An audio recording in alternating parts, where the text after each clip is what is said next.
বা ইত্যাদি কাজ যদি করতে পারেন তাহলে এক্সেলে মোটামুটি আপনি সকল ধরনের কাজ করতে পারবেন। এক্সেল ব্যবহার করে লোকজন সাধারণত হিসাব নিকাশ করার জন্য। সুতরাং যোগ বিয়োগ গুণ ভাগ এগুলো সম্পর্কে যদি আপনি ভালো ধারণা রাখেন তাহলে আপনি এক্সেলে ইজিলি কাজ করতে পারবেন। প্রথমে আমি আপনাদেরকে দেখাবো কিভাবে আপনারা এক্সেলে যোগ করবেন। এক্সেলে যোগ করার জন্য সাধারণত কয়েকটি পদ্ধতি রয়েছে, আমি সবকটি দেখাচ্ছি। আপনি যদি আমার এই চ্যানেলটি এখনো সাবস্ক্রাইব করে না থাকেন তাহলে সাবস্ক্রাইব করুন এবং আপডেট ভিডিওগুলো পেতে বেল আইকন প্রেস করুন। এখন আমি দেখাচ্ছি কিভাবে আপনারা এক্সেলে যোগ করবেন। এখানে দেখুন আমি বেশ কিছু সংখ্যা নিয়েছি, আমি এই সংখ্যাগুলোর যোগফল আমি এই সেলে শো করাবো। যদি এই সংখ্যাগুলোর যোগফল এই সেলে শো করাতে চাই তাহলে সেক্ষেত্রে দুইটি পদ্ধতি রয়েছে। আপনি যদি এখানে ইকুয়াল সাইন দেন, ইকুয়াল সাইন দেওয়ার পরে তারপরে আপনি যদি এই প্রথম যে সেলটি রয়েছে এই সেলের নাম্বারটি যদি এখানে লিখেন, যেমন আমি এখানে এই সেলের নামটি হচ্ছে B8, এখানে আমি B8 লিখলাম।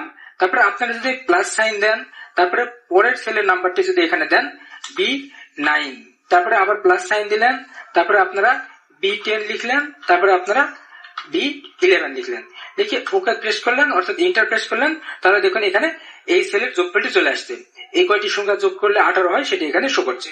কিন্তু এখানে একটি বিষয় হচ্ছে, এখানে অল্প কয়েকটি সংখ্যা রয়েছে সেই কারণে আপনি এটি সহজে করতে পারছেন, কিন্তু বেশি সংখ্যক যদি সংখ্যা হয় তাহলে সেক্ষেত্রে আপনি এইভাবে প্লাস দিয়ে করতে পারবেন না।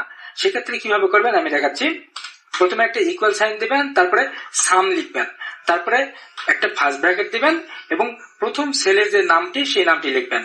প্রথম সেলের নাম হচ্ছে B8, তারপরে আপনারা একটি কোলন চিহ্ন দিবেন, তারপরে শেষ সেলের যে নামটি সেই নামটি আপনি এখানে লিখবেন। শেষ সেলের নাম হচ্ছে B11, তারপরে এখানে ফার্স্ট ব্র্যাকেটটি ক্লোজ করে দিবেন, তারপরে এন্টার প্রেস করবেন, তাহলে দেখুন এখানে যোগফল চলে আসছে।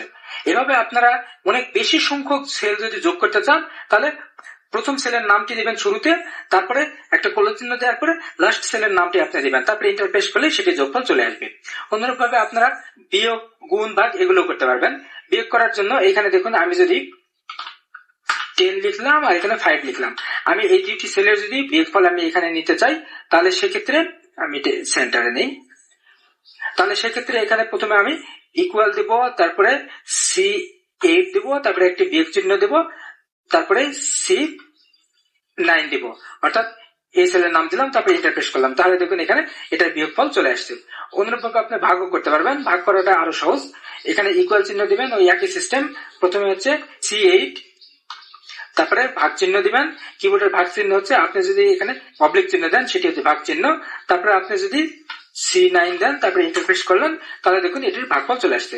তারপরে আপনি যদি গুণ করতে চান ওই একই পদ্ধতি, ইকুয়াল সাইন, তারপরে C8, তারপরে কিবোর্ডের যদি আপনি স্টার প্রেস করেন তাহলে সেটি ইন্টু চিহ্ন, তারপরে আপনারা এখানে C9 লিখলেন, তারপরে এন্টার প্রেস করলেন, তাহলে দেখুন এই দুটির গুণফল এখানে শো করছে। এভাবে আপনারা এক্সেলে খুব সহজে যোগ বিয়োগ গুণ ভাগ ইত্যাদি কাজ করতে পারেন।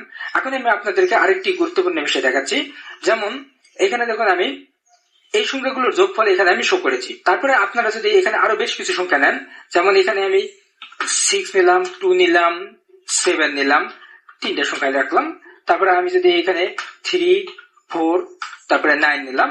এখন আমি যদি এই কয়টি সংখ্যার যোগফল যদি এই জায়গায় শো করাতে চাই, আবার এই কয়টি সংখ্যার যদি যোগফল আমি এই জায়গায় শো করাতে চাই, তাহলে সেক্ষেত্রে এই প্রত্যেকটি এখানে সূত্র লিখে এখানে হিসাব করে বের করতে হবে না।